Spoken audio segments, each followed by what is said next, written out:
Hello and welcome दोस्तों to 5 minutes engineering. आज का वीडियो वाकई बड़ा कमाल का होने वाला है दोस्तों, क्योंकि आज के इस एक ही वीडियो में एक ऐसा अनूठा प्रोजेक्ट आप सबके सामने मैं पेश करने जा रहा हूं जो कि आपके बड़े काम आने वाला है, जो कि आपके हर काम में बड़ा काम आने वाला है। रेज्यूमे में ऐड करोगे तो आपका वट बढ़ाने वाला है, क्योंकि यहां पे हम डेटा की बात करने वाले हैं। And you all know data is the new currency. तो बस आपको अमीर बनाने के लिए पेश करने जा रहा हूं डेटा 4GI, जो कि एक end to end complete full stack AI data generator project है, जो कि एक रियल वर्ल्ड प्रॉब्लम को सॉल्व करने की कोशिश करता है, जो कि कभी ना कभी हम लोगों ने हर वक्त भैया फेस करते ही रहते हैं in the world of data science. देखिए, हम लोगों को क्लासिफिकेशन करना है, रिग्रेशन करना है, क्लस्टरिंग करना है, ऐसे बहुत सारे अलग अलग टास्क होते हैं जो हमें करने होते हैं।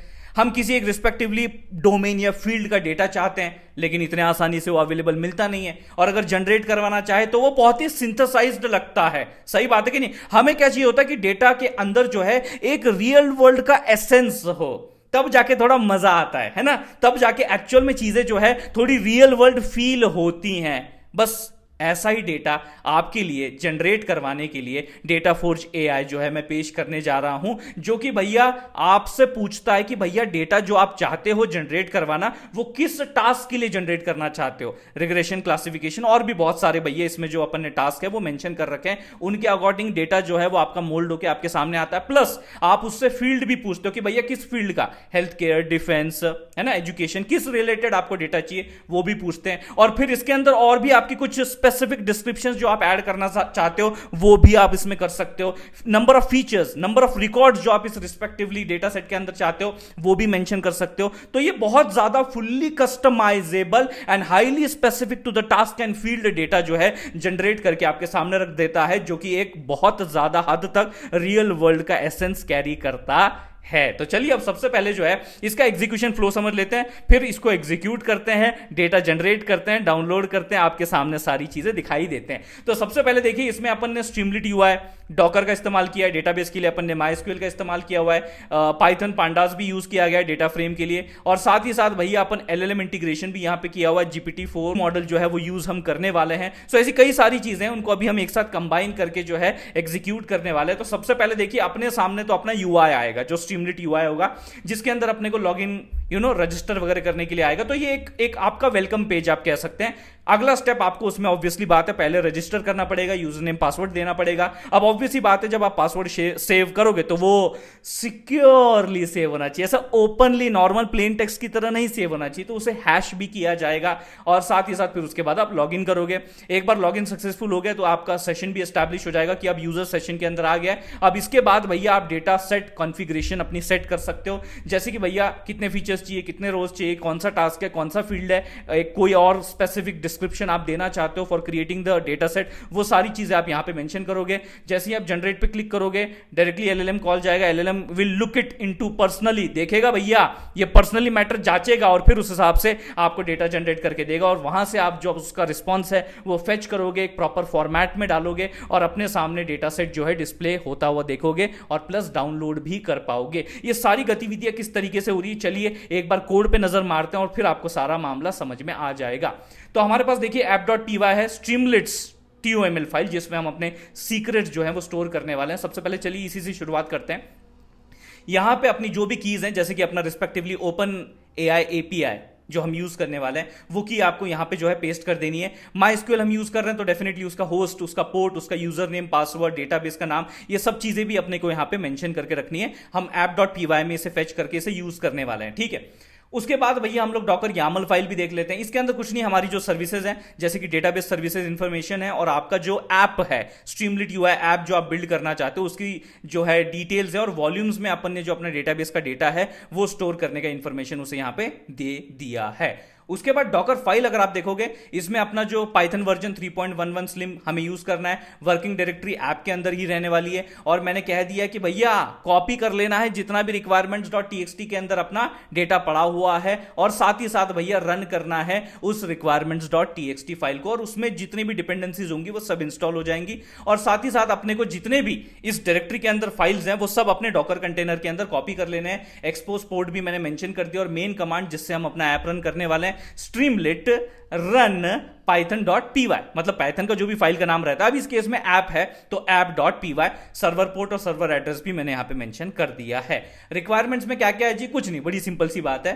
स्ट्रीमलिट, OpenAI, MySQL connector, Python obvious सी बात है माइस्क्यूएल के साथ कनेक्ट तो करना पड़ेगा, पांडास है और OpenPy एक्सेल यहां पे हमने मंगवा लिया है। तो ये हमारे रिक्वायरमेंट्स की जो है फाइल है। अब मेन आ जाते हैं app.py के अंदर। इसमें कौन कौन सी गतिविधियां चल रही है, हाई मॉड्यूलैरिटी इसमें मेंटेन करके रखी हुई है ताकि भैया कोड जो है एकदम काइंड ऑफ रीडेबल भी हो और एकदम प्रोफेशनल भी लगे, है कि नहीं तो यार वो एक ही लाइन में सब आपने कोड लिख दिया, कोई मॉड्यूलैरिटी मेंटेन नहीं की है तो मजा नहीं आता कोड को समझने में, है कि नहीं। तो ये जो अपनी app.py मेन फाइल है, इसमें सबसे पहले जो हमारे इंग्रेडिएंट्स हमें लगने वाले हैं वो सब मंगा के रख लेते हैं। जैसे कि यूआई के लिए स्ट्रीमलिट आ गया है, डेटाबेस के लिए माइस्क्यूएल कनेक्टर आ गया, सिक्योरिटी पैच ऐड करने के लिए हैशलिब आ गया, जो कि पासवर्ड डायरेक्टली प्लेन टेक्स्ट में नहीं दिखना चाहिए भैया, वो नॉन रीडेबल होना चाहिए, समझ में नहीं आना चाहिए, गार्बेज वैल्यू लगनी चाहिए। डेटा फ्रेम के साथ डील करने के लिए पांडास भी आ गया है। आपका जो ओपनएआई की तरफ से रिस्पॉन्स आएगा जेसन फॉर्मेट, वो भी हैंडल करना है।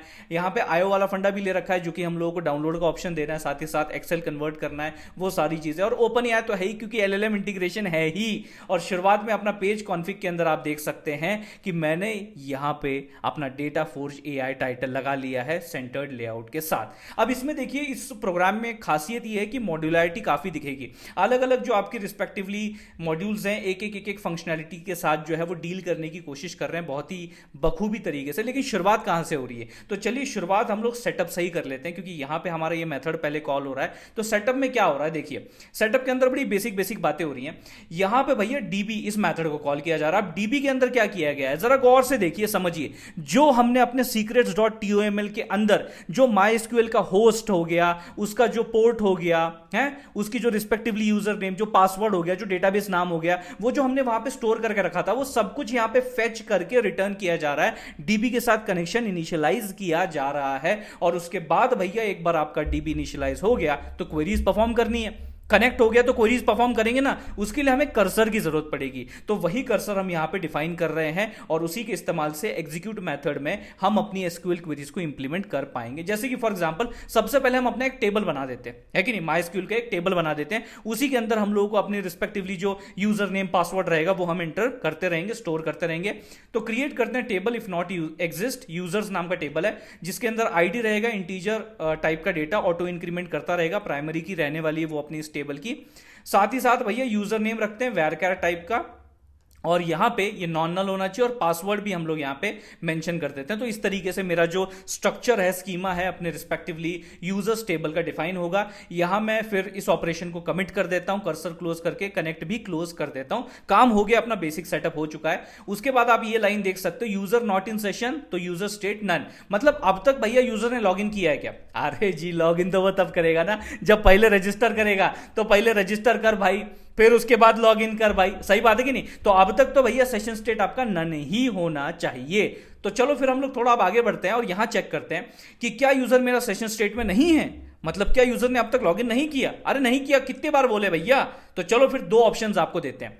डेटा फोर्ज एआई के अंडर आपको दो टैब्स मिलेंगे लॉगिन रजिस्टर के। पहले क्या करना है, रजिस्टर, तो हम लोग टैब 2 चुनेंगे और हम रजिस्टर के अंदर यूजर नेम पासवर्ड एंटर कर देंगे, जिसमें आप देख सकते हैं की is different for login and register, RURP LULP, क्योंकि भैया मिक्स मुक्स ना हो जाए चीजें। जो आपने क्रेडेंशियल्स रजिस्टर में रखे हुए हैं वही जब लॉगिन टैब पे जाओगे वही सेम क्रेडेंशियल वहीं पे भी उपस्थित देखने को मिल जाए, तो ये अच्छी बात नहीं है, ये अच्छा सिस्टम डिजाइन नहीं है। तो वो अलग अलग ही रहे तो ये बेटर है, इसलिए इनकी दोनों की कीज जो है मैंने वो डिफरेंट रख दी है। तो यहाँ पे U2 P2 के अंदर मेरा यूजर नेम पासवर्ड जो है रजिस्टर करने के लिए एंटर हो जाएगा।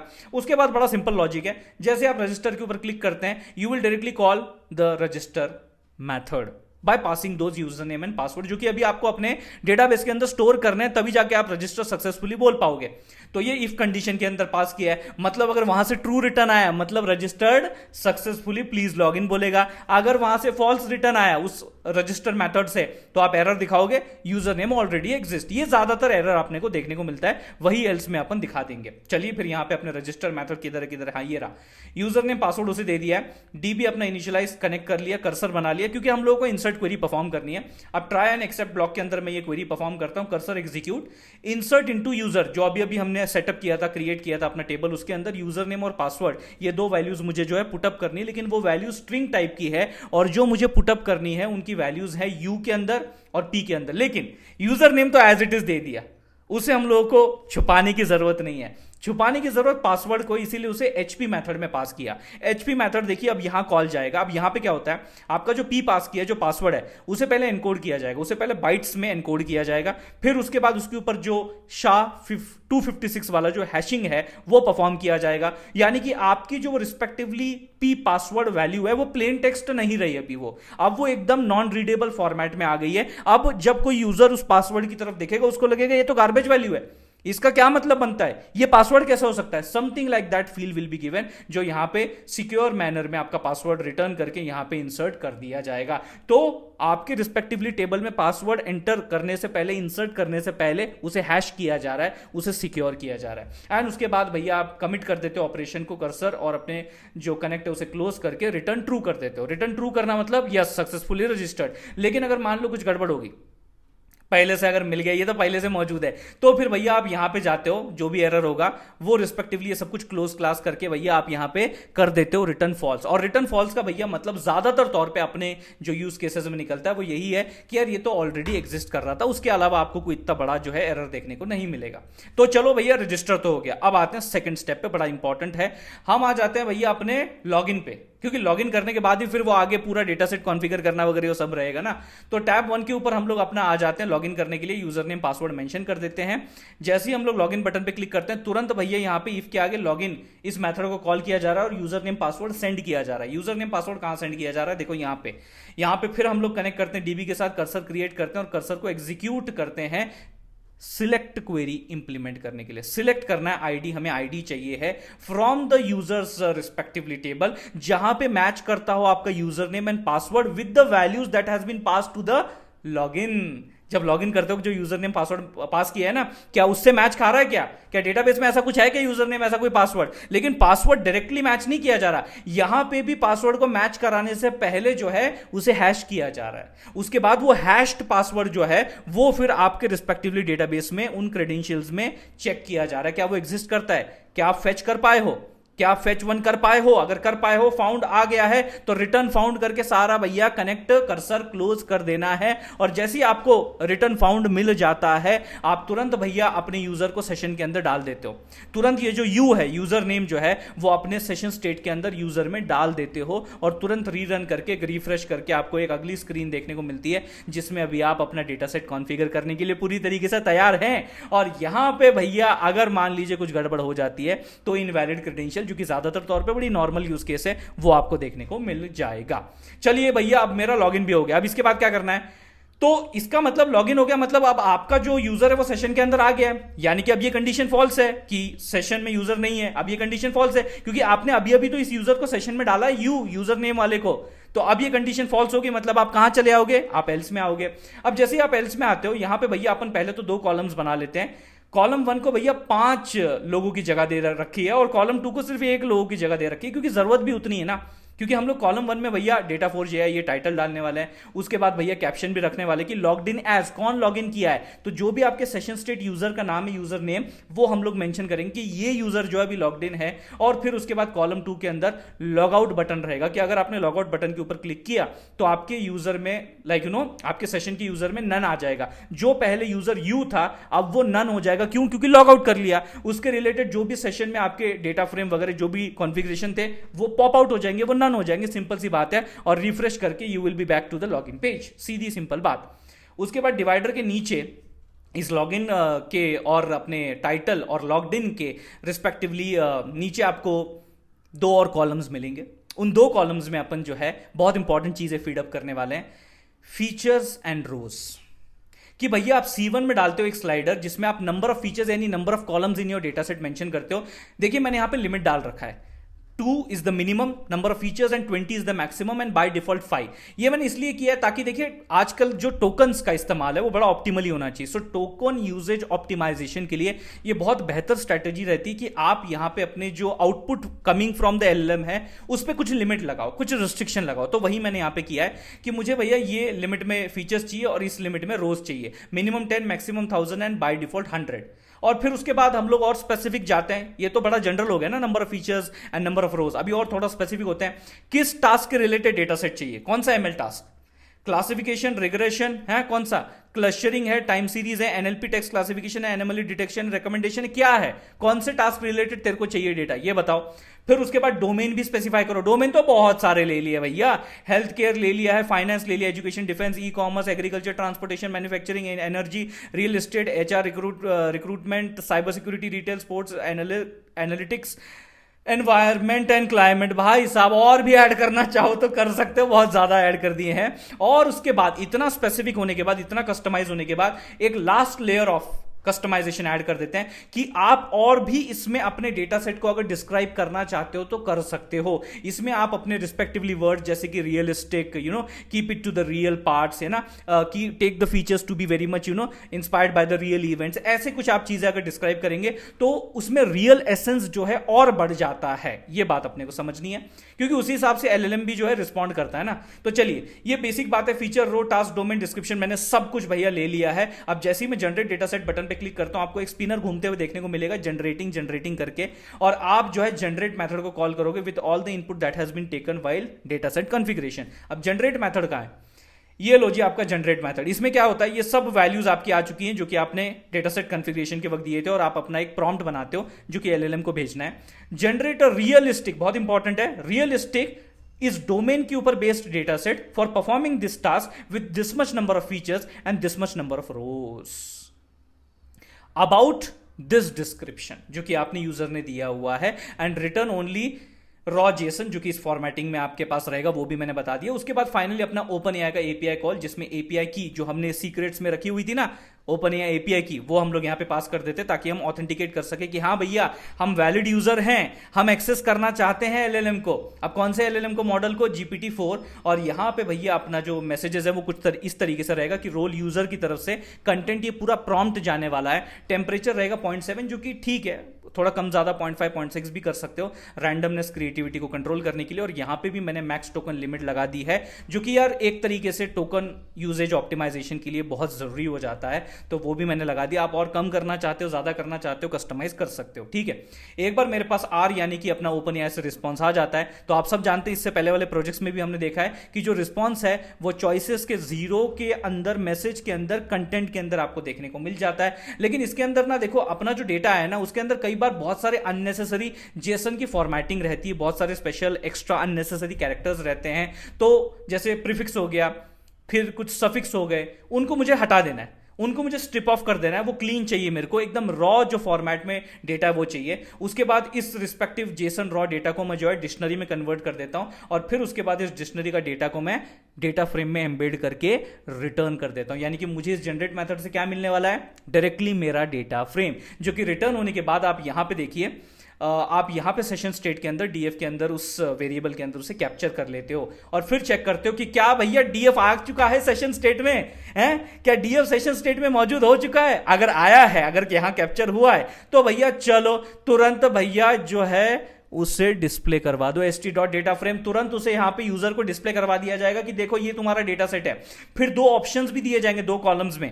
एक कॉलम में भैया आपको ऑप्शन दिया जाएगा डाउनलोड द सीएसवी, जो कि डीएफ टू सीएसवी डायरेक्टली हो सकता है, और दूसरा रहेगा आपके एक्सेल में कन्वर्ट करने के लिए, जहां आईओ बाइट्स आईओ का इस्तेमाल करते हुए 2 एक्सेल में कन्वर्ट करेंगे, और यहां पे उसे अवेलेबल करवाएंगे गेट वैल्यूज के थ्रू, जहां एक्सेल में भी आप जो है रिस्पेक्टिवली अपना डेटा जो है डाउनलोड कर सकते हो। तो ये 2 ऑप्शन यहां पे आपको तुरंत देखने को मिल जाते हैं। तो ये पूरा भैया एंड टू एंड वाला पार्ट था। चलिए अब इसे एग्जीक्यूट करते हैं। यहां पे एग्जीक्यूट करने के लिए टर्मिनल पे जाते हैं, न्यू टर्मिनल पे क्लिक करते हैं। ये देखिए जी टर्मिनल आपका लोड हो चुका है। अब मैं अपनी कमांड रन करता हूं, डॉकर कंपोज अप बिल्ड, और ये लीजिए जी कर दिया रन। हो रहा है जी, बिल्ड हो रहा है, हो गया जी, हो गया जी, चल रहा है जी, चल रहा है जी, चल रहा है जी, चलो ठीक है, हो गया। ओके, एक काम करते हैं, अब यहां पे जो है हमारी यूआरएल आ गई। चलो फाइनली, बस इसी का इंतजार था, यूआरएल आ गया जी। चले जी, फिर पेस्ट करे जी और इसको रन करे जी। चलो भाई दिखा दे यूआई, अरे आ गया डेटा फॉर ये आ गया।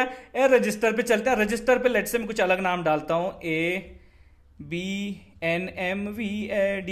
भाई ये पासवर्ड एंटर कर रहा है, यूजर नेम एंटर कर रहा है कुछ भी यार, मतलब जस्ट रैंडमली डाल रहे हैं। तो यही अभी यूजर नेम जो है, यही लेट से मैं पासवर्ड में भी डाल देता हूं, यही सेम डाल देते हैं कि नहीं। आप देख सकते हैं, ये देखो, ये देख सकते हैं सेम ही है, और उसको मैं रजिस्टर पे क्लिक करता हूं, ये देखिए रजिस्टर्ड प्लीज लॉगिन। अब हम लॉगिन पे जाते हैं, और वही सेम जो अभी मैंने डाला था, रजिस्टर किया था, उसी से लॉगिन करता हूं। ये लीजिए आ गए। नो थैंक्स जी, अभी फिलहाल तो सेव करने की जरूरत नहीं है। ये देखिए data four G log out का बटन दिख रहा है, लॉग्ड इन एज दिस, जो अभी मैंने यूजर नेम एंटर किया था, तो आप सक्सेसफुल लॉग इन हो चुके हो। अब चलिए यहाँ पे नंबर ऑफ फीचर्स और पहले रिकॉर्ड जितने हमें चाहिए वो हम मेंशन कर देते हैं। लेट से एकदम छोटा सा डेटा सेट आपके सामने रखता हूँ मैं, जैसे कि मुझे लेट से 2 ही फीचर चाहिए और मुझे लेट से 10 ही रिकॉर्ड मेरे रिस्पेक्टिवली डेटा सेट के अंदर चाहिए। मुझे रिग्रेशन टास्क जो है वो परफॉर्म करना है और लेट से एजुकेशन रिलेटेड जो है मेरे को डोमेन चाहिए। एंड डिस्क्राइब में ऑप्शनल है, डालना चाहते हो तो डाल सकते हो, make it look realistic, let's say something like that, ठीक है। एंड वैसे भी हमने रियलिस्टिक वर्ड तो पहले भी डाला है, लेकिन फिर भी चलो एक डबल ऐड कर दिया। And generate the data set, ला दे भैया हमारे सामने हमारा जो प्यारा न्यारा डेटा सेट आ गया। देखो बोलते ही मैं बोलना खत्म ही किया तब तक आ गया जी, ये देखिए। तो यहाँ पे respectively study hours per week, attendance rate, final exam score, तो मैंने रिग्रेशन के लिए बोला था तो, और एजुकेशन डोमेन से रिलेटेड बोला था, तो उसने देखिए उसी के अकॉर्डिंग बहुत ज़्यादा रियलिस्टिक लगता हुआ डेटा आपके सामने रख दिया। आप उसको CSV में भी डाउनलोड कर सकते हैं, एक्सेल के अंदर भी कर सकते हैं, whatever way you would like to take it. और उसके बाद एक बार अगर मान लीजिए आपका ये पूरा काम हो गया तो यहां से सीधा लॉग आउट करके and we come back to log in page, इस तरीके से। तो भैया देखो हमारा जो पूरा का पूरा full stack AI data generator data 4 AI project था वो मैंने आपके सामने रख दिया है। आपको पसंद आया जी? मजेदार लगा जी? क्या मजेदार लगा कमेंट में बताओ ना यार, वीडियो को लाइक करो ना यार, उससे भी ज्यादा शेयर करो ना यार, और सबसे ज्यादा जरूरी अपने प्यारे चैनल 5 मिनट इंजीनियरिंग को सब्सक्राइब कर दो अब भी कि अब भी। ऐसी मजेदार प्रोजेक्ट आपके लिए मैं लाता रहूंगा, जितना ज्यादा सब्सक्राइब होता रहेगा उतने ही ज्यादा प्रोजेक्ट आते जाएंगे। तो आपकी स्पीड में कमी नहीं होनी चाहिए, मेरी भी स्पीड में कमी नहीं होगी। मिलते हैं जी अगले वीडियो में।